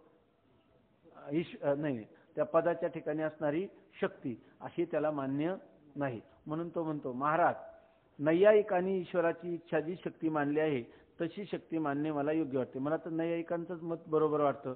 ईश्वर पदाच्या ठिकाणी ईश्वराची जी इच्छा तीच काय मानावी? शक्ती असं मानावी. किंवा ईश्वर इच्छेनेच अमक्या पदापासून अमक्या अर्थाचा बोध व्हावा, ही काय आहे? ईश्वर इच्छा. हीच त्या पदाच्या अमुक पदाच्या उच्चारणाने अमुक अर्थाचं ज्ञान व्हावं अशी त्या ईश्वराची जी इच्छा तीच त्या पदाच्या ठिकाणी शक्ती. हेच म्हणणं मला बरोबर वाटतं. थोडक्यात मला नैयायिकांचं म्हणणं बरोबर वाटतं. असं तो नैयायिकांचं काय त्याला काय म्हणतो आपण? नैयायिकांचा पक्ष घेऊन बोलतो. कारण आपण म्हणता त्याप्रमाणे अग्नीच्या ठिकाणी अग्नी स्वरूपाहून भिन्न दाहक शक्ती म्हणून काही निराळा पदार्थ दिसत नाही. कारण काय? पदाहून त्या पदाच्या ठिकाणी राहणारी शक्ती निराळी ना, असं जर तुम्ही मानत असाल, मग त्या पदाच्या ठिकाणी असं एक सामर्थ्य आहे, म्हणजे त्या पदाच्या ठिकाणी असणारी एक शक्ती त्या पदाहून काय मानली तर अर्थातच ती निराळी आहे की नाही. अशी एक शक्ती आहे आणि त्या शक्तीमुळं त्याच्या अमुक अर्थाचं ज्ञान होतं असं तुम्ही मानलं. म्हणजे एक पद मध्ये त्या पदाच्या ठिकाणी असणारी शक्ती आणि मग त्याचं तुम्हाला काय होतं? अर्थाचं ज्ञान होतं असं तुम्ही मानलं. तर तुझं मानण्याची काही आवश्यकता नाही. उदाहरणार्थ काय समोर सगळे सावध आहेत ना, तर अग्नी आहे की नाही. अग्नी त्या ठिकाणी एक दाहक शक्ती म्हणून आपल्याला कुठे दिसते का? अग्नी दिसतो का? अग्नीची दाहक शक्ती दिसते? अग्नी दिसतो. मग दिसत नसताना अग्नीच्या ठिकाणी एक दाहक शक्ती मानली की नाही तुम्ही? बरं, एखाद्या पदार्थाला जाळायचं, मग त्या अग्नीच्या ठिकाणी असणारी दाहक शक्ती आपल्याला प्रतितीला येत नाही. आणि एखादा पदार्थ जाळायचा, आपल्याला कागद धरला अग्नीवर, तर जाळताना दाहक शक्ती जाळते का अग्नी जाळताना प्रत्यक्ष दिसतो? अग्नी त्या कागदाला जाळताना प्रत्यक्ष दिसतो. मग कारण नसताना मध्ये एक दाहक शक्ती मानण्याची काय गरज आहे का?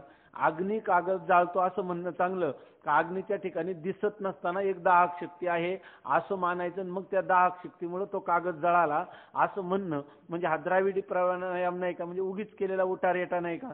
सरळ वागताना अग्नीनं कागद जळतो. अग्नीच्या ठिकाणी दिसत नसणारी कोणी एक दाहक शक्ती आहे आणि त्याच्यामुळे तो कागद जळतो असं मानणं हा एक द्राविडी प्राणायाम नाही का? म्हणजे फार लांबलेला प्राणायाम की त्याच्यामुळे फार जीव गुदमरण्याची वेळ येते आहे की नाही. अशा प्रकारचं तुम्हाला करण्याची काही गरज नाही असं तो म्हणतो. म्हणजे हा उगीच द्राविडी प्राणायाम म्हणजे उगीच नसता उतार येता कशाला? भागतय ना अग्नी, त्याचे दाहक शक्ती न मानता अग्नीनं पदार्थ जळतो असं असताना. याकरिता पदापासून अर्थबोध व्हावा अशा ईश्वरेच्छेला शक्ती मानणे बरे. मग यासाठी पदापासून अर्थबोध व्हावा म्हणून त्याच्या ठिकाणी एक पदाच्या ठिकाणी सामर्थ्य आहे असं मानण्या ठिकाणी पदाच्या ठिकाणी ईश्वरेच्छा हीच काय आहे? शक्ती, आणि तिनं आपल्याला अर्थबोध होतो हेच मानणं बरं असं तो सांगतो. याकरिता पदापासून अर्थबोध व्हावा, अमुक पदापासून अमुक अर्थाचा बोध व्हावा अशी काय आहे? ईश्वर इच्छाच आहे. आणि त्या ईश्वर इच्छेला शक्ती मानणे बरे असं तो शिष्य म्हणतो. आता श्रीगुरु त्याला सांगतात की श्रीगुरु म्हणतात शंका दिसण्यास अगदी सरळ आहे. आता ही शंका आपल्याला पटली की नाही? म्हणून ते म्हणतात दिसायला अगदी सरळ आहे, शंका दिसण्यास सरळ आहे, परंतु ईश्वरेच्छा शक्ती मानणे युक्तियुक्त नाही. परंतु नाही प्रतिज्ञा मात्रेन वस्तुसिद्धी किंतु लक्षण प्रमाणाभ्याम वस्तुसिद्धी. बोलायला काय लागतं? ईश्वर इच्छेला शक्ती असं माना. पदाच्या ठिकाणी असणारी जी ईश्वर इच्छा तीच त्या पदाची शक्ती असं तुम्ही माना. की बोलण्यात काय झालं? एकदम ही शंका सरळ आहे असं वाटतं, परंतु ह्या शंकेला तुम्हाला उदाहरणाने पटवून देता येणार नाही. ही युक्तीच्या काय आहे?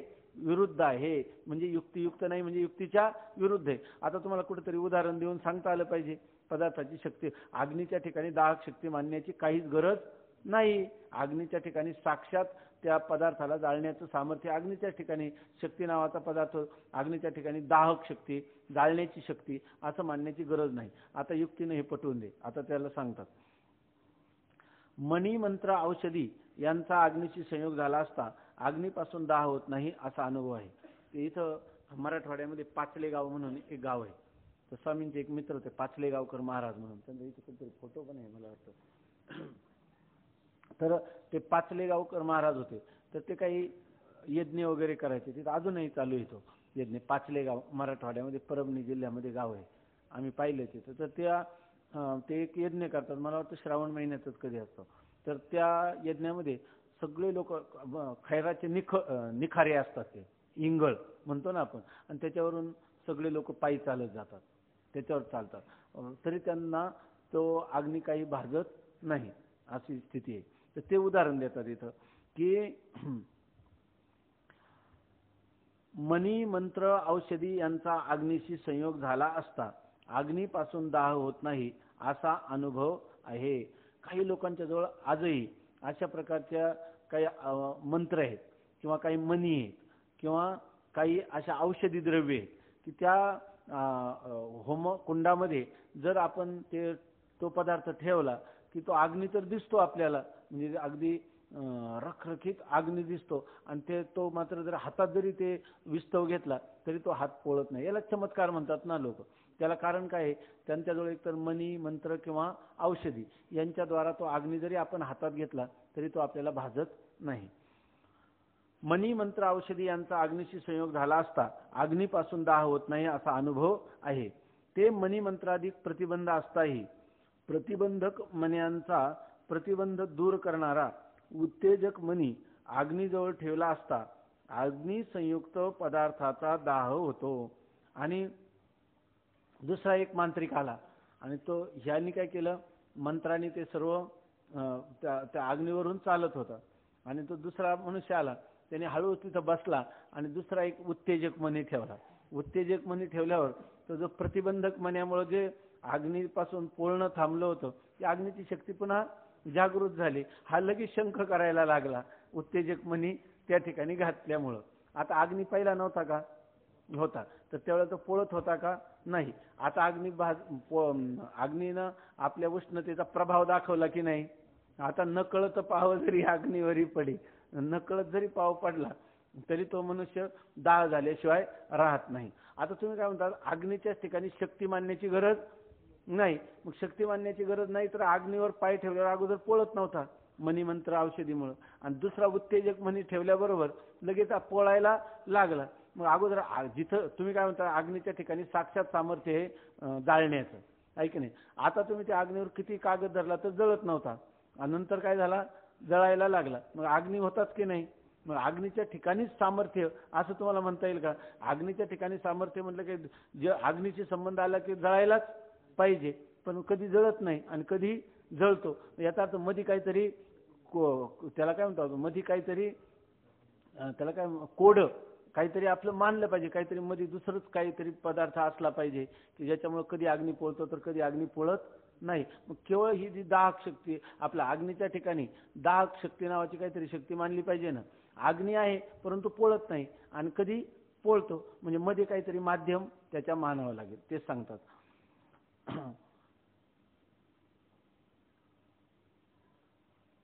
मनी मंत्र औषधी यांचा अग्नीशी संयोग झाला असता अग्नीपासून दाह होत नाही असा अनुभव आहे.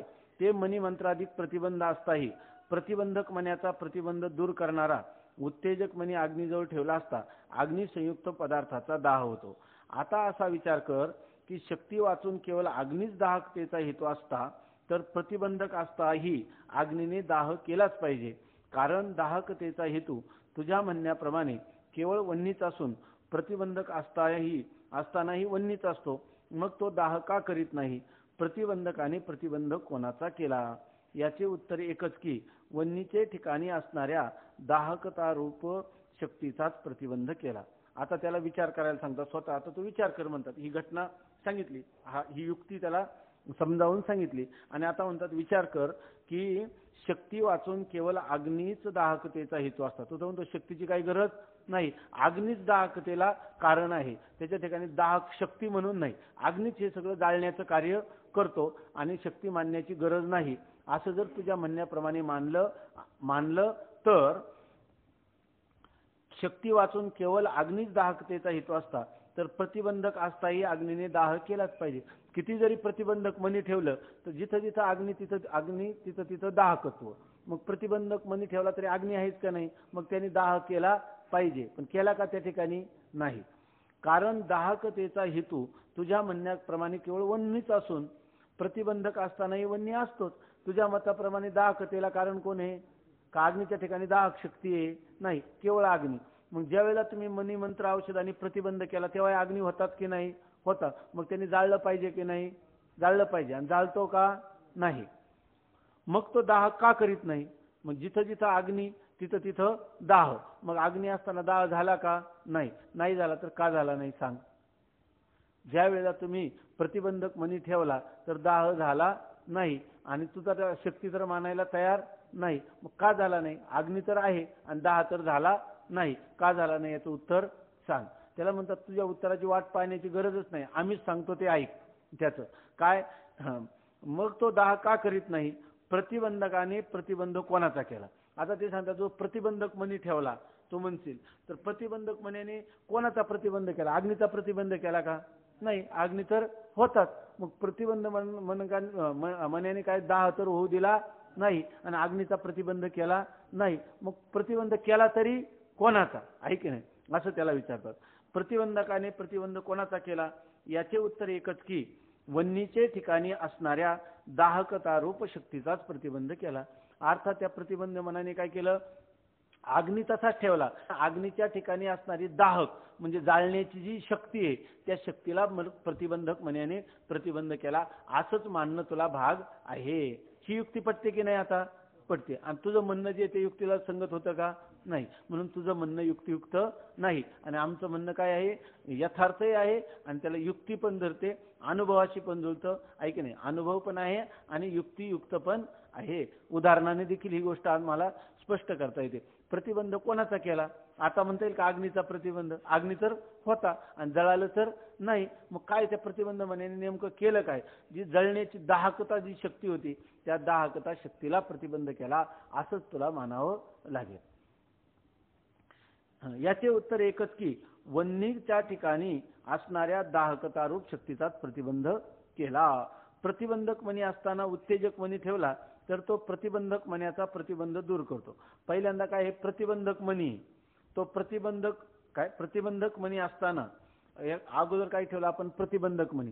त्यामुळे त्यांनी काय केला, अग्नीच्या दाहक शक्तीचा प्रतिबंध केला. आणि त्याच वेळेला आपण पुन्हा काय दिला, उत्तेजक मनी ठेवला. तर प्रतिबंध करणाऱ्या, बरोबर ना, त्या प्रतिबंधक मनाच्या शक्तीचा ह्या उत्तेजक मनाने काय केला, पुन्हा प्रतिबंध केला. म्हणजे त्यांनी काय केलं, तर प्रतिबंधक मनी असताना उत्तेजक मनी ठेवला तर तो प्रतिबंधक मण्याचा प्रतिबंध दूर करतो. मग अग्नीच्या ठिकाणी असणारी दाहक शक्ती संयुक्त पदार्थाचा दाह करते आणि त्या प्रतिबंधक मण्याचा काय प्रतिबंध दूर केला का अग्नीच्या ठिकाणी मूळची कोणती आहे, दाहक शक्ती. आणि मग ती दाहक शक्ती काय करते, संयुक्त पदार्थाचा दाह करते. म्हणजे त्या दाहक शक्तीची जो पदार्थ, कागद तिथं आपण नेला की त्याला काय करणार, ती दाह करणार, दग्ध करणार. म्हणजे याचाच अर्थ काय झाला, या अनुभवावरून अग्नीचे ठिकाणी अग्नी स्वरूपाहून भिन्न दाह करण्याची शक्ती मानणे अवश्य आहे. याच्यावरून सिद्ध काय झालं, अगोदर अग्नी जाळत नव्हता, नंतर अग्नी जाळायला लागला. म्हणजे त्या अग्नीच्या ठिकाणी काहीतरी अगोदर शक्ती मानली पाहिजे, नंतर ती शक्ती प्रतिबद्ध झाली, नंतर त्या प्रतिबंध दूर झाल्यावर त्या शक्तीने आपलं काम पुन्हा केलं. म्हणजे अग्नीच्या ठिकाणी अग्नी स्वरूपाहून भिन्न अशी त्याची एक दाहक शक्ती आपल्याला मानावंच लागेल. अग्नी आणि अग्नीपासून भिन्न असणारी त्याची दाहक शक्ती, कोणीतरी दाहक शक्ती नावाचा प्रकार त्या अग्नीच्या ठिकाणी मानला पाहिजे. आता कार्यविरोधी प्रतिबंधक म्हणतात, इथं मागले ना प्रतिबंधक म्हणी, उत्तेजक म्हणी, तर आता हे सगळे पारिभाषिक शब्द आहे, त्याचं स्पष्टीकरण सांगतात. कार्यविरोधीच प्रतिबंधक म्हणतात. एखादं कार्य जर उत्पन्न होऊ दिलं नाही, कार्याला विरोध केला, त्याला काय म्हणायचं, प्रतिबंधक. आता अग्नीचं दाहरूप कार्य होऊ दिलं नाही म्हणून त्याला काय म्हटलं, प्रतिबंधक. इथं कोण आहे प्रतिबंधक, कोण आहे, मनी, मंत्र, औषधी आहे की नाही, हे प्रतिबंधक आहेत. आणि प्रतिबंध असतानाही जो कार्य साधक त्यास उत्तेजक म्हणतात. उत्तेजक म्हणजे काय, प्रतिबंध आहे तरी जो कार्याची सिद्धी करतो. म्हणजे त्या ठिकाणी अगोदर प्रतिबंधक मनी ठेवलेला आहे, पण उत्तेजक मनीने काय केलं, तो प्रतिबंध असतानाही त्या ठिकाणी अग्नीची जी दाहक शक्ती आहे त्या शक्तीच्या द्वारा त्या संयुक्त पदार्थ त्याच्याशी संबंधित पदार्थाचं दहन केलं की नाही, मग प्रतिबंध असतानाही जो आपलं कार्य साधतो म्हणजे दग्ध करण्याचं कार्य, जाळण्याचं कार्य साधलं की नाही, मग त्याला काय म्हणतात, उत्तेजक असं म्हणतात. जशी अग्नीचे ठिकाणी अग्नी स्वरूपाहून भिन्न दाहक शक्ती आहे, त्याचप्रमाणे जलादी सर्व पदार्थामध्ये आपापले कार्य करण्याची शक्ती आहे. आता काय झालं, आतापर्यंत सिद्ध अग्नीच्या ठिकाणी अग्नीच्या स्वरूपाहून भिन्न अशी दाहक शक्ती, तसं जलाधिक सर्व पदार्थाच्या ठिकाणी आहे की नाही. जलाच्या ठिकाणी काय आहे, जलाच्या स्वरूपाहून भिन्न असं क्लेदन म्हणजे एखाद्या जे सहवासात येईल त्या पदार्थाला काय ओलं करणं अशी शक्ती त्याच्या ठिकाणी आहे असंच मानावं लागतं. शक्ती असल्या वाचून कोणताही पदार्थ कोणतेही कार्य करीत नाही. कोणताही पदार्थ कार्य करायचं झालं तर त्या पदार्थाच्या ठिकाणी जी शक्ती असेल तेच कार्य तो करतो. म्हणजे तो पदार्थाच्या प्रत्येक पदार्थ हा शक्तिवान असतो. त्या पदार्थाच्या ठिकाणी कोणती ना कोणती शक्ती असते. म्हणजे कोणताही पदार्थ कार्य करायला त्या पदार्थाच्या ठिकाणी शक्ती असल्याशिवाय ते कार्य करू शकत नाही. मनुष्य स्वरूपाहून त्याचे ठिकाणी असणारी शक्ती म्हणून निराळा असा पदार्थ दिसला नाही तरी त्याने केलेल्या कार्यावरून त्याच्या ठिकाणी असणाऱ्या शक्तीचे ज्ञान कोणासही होते. आता मनुष्याच्या ठिकाणी सुद्धा एक शक्ती मानावी लागते, आहे की नाही. मग मनुष्याची त्याच्यावर भिन्न शक्ती दिसते का, जसं एखाद्या मनुष्याला पगार आहे तर त्या पगार जर शक्ती मनुष्याच्या ठिकाणी वेगळी आहे तर मग आता शक्तीनंच तो कार्य करतो ना. मग मनुष्याच्या ठिकाणी वेगळी शक्ती आहे असं समजलं जातं का व्यवहारामध्ये, शक्ती वेगळी आणि मनुष्य वेगळे. जेव्हा पगार काढतात तेव्हा दोघांचा पगार काढतात, तुझा पगार आणि तुझ्या शक्तीचा पगार असं कोणी काढतं का. शक्ती वेगळी नाही तरी त्या मनुष्याहून ती शक्ती वेगळी मानावीच लागते, आहे की नाही. कारण काय होतं, एखादा मनुष्य म्हणतो की मला काय आज फार अशक्तपणा आला, आहे की नाही, किंवा आज माझ्या ठिकाणी काय हे सामर्थ्य, किंवा आपण काय म्हणतो याच्या ठिकाणी अधिक शक्ती, याच्या ठिकाणी कमी शक्ती. म्हणजे याचा अर्थ त्या शरीराहून वेगळी कोणीतरी शक्ती मानावी लागते. दिसते का वेगळी नाही, परंतु कार्यावरून मानावी लागते. एखाद्या मनुष्याने 1 तासाचं काम केलं आणि दुसऱ्याने ते 4 तासात केलं तर आपण काय म्हणतो, ह्या माणसापेक्षा ह्या माणसाच्या ठिकाणी शक्ती अधिक आहे, शक्ती कमी आहे, असा व्यवहार करतातच की नाही. शक्ती असल्या वाचून कोणताही पदार्थ कोणतेही कार्य करीत नाही. मनुष्य स्वरूपाहून त्याचे ठिकाणी असणारी शक्ती म्हणून निराळा असा पदार्थ दिसला नाही तरी त्याने केलेल्या कार्यावरून त्याच्या ठिकाणी असणाऱ्या शक्तीचे ज्ञान कोणासही होते. शिवाय मनुष्य रोगी असेल तर शक्ती नाहीशी होते. जर मनुष्य रोगी झाला तर तो म्हणतो फार अशक्तपणा आला, म्हणजे त्याची शक्ती गेली. रोग निवृत्त झाल्यावर पुन्हा येते आणि त्याचा रोग निवृत्त झाला तो म्हणतो आता हळूहळू शक्ती यायला लागली. हा प्रत्यक्ष अनुभव आहे. म्हणजे कोणती गोष्ट कशाने जुळली पाहिजे, युक्ती आणि अनुभव. अग्नीच्या दृष्टांताची काय दिली, युक्ती, आणि शक्तीचा आपल्या व्यवहारामध्ये असणारा अनुभव. कोणताही पदार्थ सिद्धांत ठामपणाने सांगायचा झाला तर तो युक्ती, श्रुती आणि अनुभवाने. अनुभवात आहे की नाही, शक्ती आली आणि गेली, कमी झाली, जास्त झाली, आणि पुन्हा अग्नीच्या ठिकाणी शक्ती मानावीच लागते की नाही. कोणताही पदार्थ काही कार्य करायचा असेल तर त्या पदार्थात जशी शक्ती ही मानावीच लागते. यावरून मनुष्याच्या ठिकाणी मनुष्य स्वरूपाहून भिन्न शक्ती असल्याचे सिद्ध होते. याच्यावरून हा विषय अजून येणार आहे पुढं.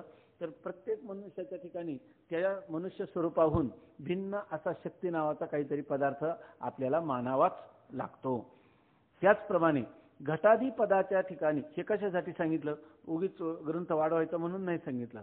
या ठिकाणी हे चाललाय विषय काय त्याच्यासाठी सांगतात. त्याचप्रमाणे घटादी पदाच्या ठिकाणी पदस्वरूपाहून भिन्न शक्ती आहे हे सिद्ध झाले. ते आता कोणत्याही पदाच्या ठिकाणी शक्ती असल्याशिवाय ते कार्य करत नाही. मग घटाचं ज्या ती घटपदाचं उच्चारण श्रवणकर्त्याला झालं, आपलं श्रवण घटपदाचं उच्चारण केलं आणि श्रवणकर्त्याला त्या घटपदावरून कशाचं ज्ञान होतं, कंबुगुरीवादिमान मृत्तिकेच्या भांड्याचं ज्ञान होतं. याचाच अर्थ त्या घटपदाच्या ठिकाणी काहीतरी शक्ती मानलीच पाहिजे, अमुक अर्थाचं ज्ञान करून द्यावा अशी. मग ती घटपदाच्या ठिकाणी घटाहून भिन्न आहे की नाही, का घटपदाच्या ठिकाणी ती शक्ती तर सिद्ध झाली नाही. मग ती शक्ती कशात आहे, ती कशी आहे तर घटपदाहून भिन्न अशी त्या घटपदाच्या ठिकाणी एक वेगळी शक्ती मानलीच पाहिजे. घटाती पदाच्या ठिकाणी पद स्वरूपाहून भिन्न, घट हे पद आहे, ते पद म्हणजे शक्ती आहे का, तर त्या घटपदाच्या स्वरूपाहून भिन्न अशी शक्ती आहे हे सिद्ध झाले. आता बघा, न्यायमताप्रमाणे ईश्वराची इच्छा पदाची शक्ती म्हटली तर ईश्वराची इच्छा ईश्वराचा धर्म आहे, म्हणून तो ईश्वराच्या ठिकाणी आहे. ती ईश्वराची इच्छा पदाच्या ठिकाणी नाही असे असता ईश्वराची इच्छा पदाची शक्ती म्हणणे हा न्यायमतात मोठा अन्याय आहे. असं आता वैयाकरणीच्या मताने शक्तीचे लक्षण सांगतो बघा. न्यायमतात काय सांगितलं होतं? अमुक पदापासून अमुक अर्थाचं ज्ञान व्हावं अशी ईश्वरी इच्छा आहे, आणि ती ईश्वरी इच्छाच ही पदाची काय आहे? शक्ती असं मानलं. हे तर अगदी त्याचं सहजच खंडन करतात. न्यायमताप्रमाणे ईश्वराची इच्छा पदाची शक्ती म्हटली. न्यायमत काय म्हणतं? ईश्वरी इच्छा हीच त्या पदाची शक्ती. समजा आपण असं म्हटलं तर ईश्वराची इच्छा ईश्वराचा धर्म आहे. आता माझी इच्छा कुठं राहील? माझ्या ठिकाणी. माझी इच्छा हा माझा धर्म आहे, तुमची इच्छा हा तुमचा धर्म आहे. ईश्वराची इच्छा कुठं राहील? ईश्वराची इच्छा हा धर्म कोणाजवळ राहील? ईश्वराजवळ. आणि ती शक्ती कुठं मानता तुम्ही? पदात. ईश्वराची इच्छा कोणाजवळ राहील? ईश्वराच्या ठिकाणी. आणि ती कुठं मानता तुम्ही? पदात. पदात कशी राहील? ईश्वराची इच्छा हा धर्म कुठं राहील? ईश्वराजवळ. ईश्वराची इच्छा ईश्वराचा धर्म आहे, म्हणून तो ईश्वराच्या ठिकाणी आहे. ती ईश्वराची इच्छा पदाच्या ठिकाणी नाही. ईश्वराची इच्छा पदाच्या ठिकाणी मानता येईल का? ईश्वरी इच्छा म्हणलं की ईश्वराच्या ठिकाणी राहणार. ती काय पदाची इच्छा आहे का? बरं, ते तुम्ही कुठं मानता? ती पदात. जे ज्याच्या ठिकाणी नाही ते त्या ठिकाणी मानणं आणि असं मोठं ठासून प्रतिपादन करणं, हे जे न्यायमत आहे, हे न्याय म्हणायचं का याला अन्याय म्हणायचं? ईश्वराची इच्छा आरोपित कुठं करता? पदाच्या ठिकाणी करता. म्हणून म्हणतात असे असता ईश्वराची इच्छा पदाची शक्ती म्हणणे, ईश्वराची इच्छा ईश्वराच्या ठिकाणी असताना ती कोणाची शक्ती आहे? पदाची शक्ती म्हणणे. हा न्याय मतात मोठा अन्याय आहे, म्हणजे हे न्यायाच्या विरुद्ध आहे. आता वैयाकरणीच्या मताने शक्तीचे लक्षण सांगतो. आता म्हणतात की जो व्याकरणकार आहे ते त्याच्या रीतीने शक्ती कशाला म्हणतो ते सांगतात. वैयाकरणीचे मत व खंडन. आता हे चांगलं पहा, हे लवकर लक्षात येत नाही, म्हणून इथं तुम्ही म्हणाल का न्यायापुरतं सांगितलं होतं की चित्ताची एकाग्रता करणं आवश्यक आहे. हा जो न्याय आहे ना, हा पुढं पण लागू आहे. कुठं? व्याकरणामध्ये आहे, भाट्टमत खंडनामध्ये आहे, सगळ्या ठिकाणी आता एकाग्रच ऐकायचं. कुठपर्यंत? तर जवळजवळ 66 पॅरेग्राफ पर्यंत. वैयाकरणीचे मत व खंडन. पदाचे ठिकाणी जी अर्थज्ञानाची हेतुता ती पदाचे ठिकाणी शक्ती आहे. जशी घट पदाचे ठिकाणी कलशरूप अर्थज्ञानाची जी योग्यता तीच शक्ती आहे असे वैयाकरणी मानतात. हे मानणे शब्दार्थावरून वेदांताप्रमाणेच आहे, परंतु स्पष्ट बोध होण्याकरिता त्यास असे विचारावे की तुमच्या मतात पदाच्या ठिकाणी सामर्थ्य आहे काय? होय म्हणेल तर आमच्या मताप्रमाणे शक्तीची सिद्धी होते, पण पदाच्या ठिकाणी अर्थज्ञान जनकता रूप योग्यता ती शक्ती आम्ही मानित नाही. याचा अर्थ सामर्थ्य शक्ती मानित नाही, परंतु सामर्थ्याहून भिन्न शक्तीचे रूप मानणे योग्य नाही. कारण सामर्थ्य, बल, जोर, शक्ती ही एकाच वस्तूची नावे लोकात प्रसिद्ध आहेत.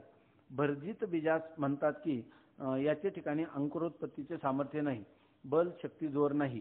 या व्यवहारावरून सामर्थ्य आणि शक्तीची एकता लोकात प्रसिद्ध आहे. वन्नीच्या ठिकाणी सामर्थ्यरूप शक्ती असल्याचा विचार मागे सांगितला आहे, म्हणून पदाच्या ठिकाणी सामर्थ्यरूप शक्ती मानणे योग्य आहे. सामर्थ्य आणि शक्ती ही भिन्न मानण्यास लोकप्रसिद्ध विरोधा वाचून दुसरे फल नाही. आता चांगलं लक्षात घ्या, व्याकरणाचं काय मत आहे शक्तीविषयी. पदाचे ठिकाणी जी अर्थज्ञानाची हेतुता ती पदाचे ठिकाणी शक्ती आहे. पद आहे, ऐक नाही. पद म्हणजे कोणतं? घट नावाचं पद आहे, ऐक नाही. आणि त्या पदाच्या ठिकाणी काय आहे? अर्थज्ञानाची हेतुता. म्हणजे ते पद काय करतं? अर्थाचं ज्ञान करून देण्याचं कारण होतं. म्हणजे त्या अर्थाचं ज्ञान करून देण्याची जी योग्यता आहे, पदाचे ठिकाणी अमुक एक अर्थाचं ज्ञान व्हावं अशी त्या पदाच्या ठिकाणी जी योग्यता, ऐक नाही, त्याला हेतुता म्हटलेलं, इथं पुढे योग्यता म्हणतात. तर त्याला काय म्हणायचं? शक्ती, ऐक नाही. म्हणजे घट ह्या पदाच्या ठिकाणी तुम्हाला काय आहे? कंबुग्रीवादिमान अर्थाचं ज्ञान करून द्यावं अशा प्रकारची जी योग्यता आहे त्यालाच आम्ही काय म्हणतो? शक्ती असं म्हणतो. जशी घट पदाच्या ठिकाणी कलशरूप अर्थज्ञानाची जी योग्यता ती शक्ती आहे असे वैयाकरणी म्हणतात. आता घट पद आहे त्या ठिकाणी कलशरूप अर्थाचं किंवा कंबुगिरीवादिमान मातीचं भांडं अशा अर्थाचं ज्ञान करून द्यावं, अशा प्रकारची जी योग्यता तीच शक्ती, असं कोणाचं मत आहे? वैयाकरणाचं. आणि सिद्धांत मतामध्ये काय सांगितलेले? अमुक पदापासून अमुक अर्थाचं ज्ञान व्हावं, अशी प्रकारे पदाच्या ठिकाणी जे सामर्थ्य त्यालाच आम्ही काय म्हणतो? शक्ती. आणि हे सुद्धा काय म्हणतात? घट पदाच्या उच्चारणाने काय व्हावं? कलशरूप अर्थाचं ज्ञान व्हावं, अशी त्या घट पदाच्या ठिकाणी असणारी अर्थ ज्ञान जनक रूप जी योग्यता किंवा हेतुता त्याला शक्ती असं म्हणतात. वरवर पाहिलं तर सारखाच अर्थ आहे की नाही? सारखाच अर्थ आहे असे वैयाकरणी म्हणतात. आता तुम्ही म्हणाल की तुमचा पण त्यांचा म्हणण्याचा भाव तुमचा सिद्धांत स्वीकारला असता तर त्यांनी अशा प्रकारचं वेगळी आमची व्याख्या म्हटली असते की नाही? याचा अर्थ त्यांच्या व्याख्येत काय आपातता, वरवर पाहताना जरी सिद्धांतासारखा सारखेपणा दिसला तरी त्याच्यामध्ये त्यांचा काहीतरी अभिप्राय वेगळा आहे. वक्तुरी इच्छा तात्पर्य, त्याचं तात्पर्य वेगळं आहे. तेव्हा काय त्यांना म्हणायचं याच्यातून याचं त्यांना विचारून आपल्याला घ्यावं लागेल. म्हणून आता या ठिकाणी पहिला त्यांना शंका करून त्यांचं कसं चुकीचं आहे हे विचारतात, आपलं सांगतात. हे मानणे शब्दार्थावरून वेदांच्या प्रमाणेच आहे. म्हणजे घट पदाच्या ठिकाणी कलशरूप अर्थज्ञानाची जी योग्यता ती शक्ती असं वैयाकरणी जे मानतात ते शब्दाचा अर्थ वरवर आपण पाहिला तर ते पूर्ण वेदांच्या प्रमाणेच आहे. परंतु स्पष्ट बोध होण्याकरिता त्यास असे विचारावे. पण त्यांना खरं म्हणजे आपलं म्हणणं हेच त्यांचं म्हणणं आहे का त्यांना काही वेगळं म्हणायचंय हे जर आपल्याला पाहिजे, आपल्याला जाणून घ्यायचं असेल तर अगदी स्पष्ट शब्दात त्यांना असं विचारावं. कसं विचारावं ते सांगतात म्हणजे व्याकरणकारांना. स्पष्ट बोध होण्याकरिता त्यास असे विचारावे की तुमच्या मतात पदाच्या ठिकाणी सामर्थ्य आहे काय? होय म्हणेल तर आमच्या मताप्रमाणे शक्तीची सिद्धी होते. आता त्याला विचारावं, आम्ही जसं म्हणतो घट पदाच्याच ठिकाणी सामर्थ्य आहे, त्या अमुक अर्थाचं ज्ञान व्हावं. तसं तुमची जी काही शक्ती तुम्ही म्हणता ती शक्ती पदाच्याच ठिकाणी अमुक अर्थाचं ज्ञान करून द्यावं अशी ती जी शक्ती मानली ती शक्ती पदाच्याच ठिकाणी आहे का? अशा प्रकारच्या अर्थाचं ज्ञान करून द्यावं ही जी शक्ती तुम्ही कुठं मानता? पदाच्याच ठिकाणी मानता का? तो म्हणेल होय. होय म्हणेल तर काय हरकत नाही, तुझा ना आमचा काय झाला सिद्धांत एकच आहे. मग आमचं वेगळंच आहे कशाला म्हटला? तू ना आम्ही काय आहे? एकच आहे. कशाला आपला पक्ष स्थापन करण्यासाठी दुराग्रह तरी कशाला धरतो? नाही पण आमचं वेगळंच आहे. वेगळं म्हणतो सांगतो तेच, असं तुला आमचंच सिद्धांत सांगायचं आहे का? असं त्याला म्हणतात. तुमच्या मतात पदाचे ठिकाणी सामर्थ्य आहे काय? होय म्हणेल तर आमच्या मताप्रमाणे शक्तीची सिद्धी होते. पण पदाच्या ठिकाणी अर्थज्ञान जनकता रूप योग्यता ती शक्ती आम्ही मानित नाही, याचा अर्थ सामर्थ्या शक्ती मानित नाही. आता तो म्हणतो नाही, पण तो असं म्हणतो पदाच्या ठिकाणी.